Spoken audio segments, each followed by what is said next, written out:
అన్నయ్య కోసం మీకు ఏమన్నా విషెస్ ఉన్నాయా? నాకు అలా ఎప్పుడు అనిపించింది స్వప్న. ఎందుకంటే రీజన్ ఏంటంటే అది చాలా సింపుల్ లైఫ్. అంటే ఇప్పుడు కింద పడుకోగలడు, నడిచి వెళ్ళిపోగలడు, ఫుడ్ లేకుండా ఉండగలడు, నిద్ర లేకుండా ఉండగలడు, ఎవరు లేకపోయినా ఉండగలడు. ఎంత సింపుల్ లైఫ్లో కన్నా వెళ్ళిపోగలడు. ఇప్పుడు ఏ సినిమా ఎలా అయినా తీసేయగలడు.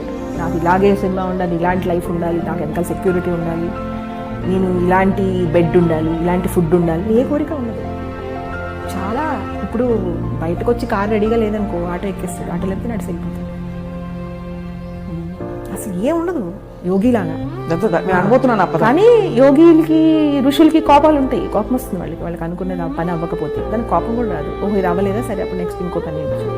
ఎప్పుడు కోపం వస్తుందంటే ఎవరైనా ఇప్పుడు వాళ్ళకి ఈ టైంకి వర్క్ ఇచ్చేయాలి అనుకుంటే అప్పుడు కోపం వస్తుంది. అంటే వాళ్ళని ఇబ్బంది పెడుతున్న వాళ్ళు తప్ప తనైతే తనే తీసేసుకుంటాడు.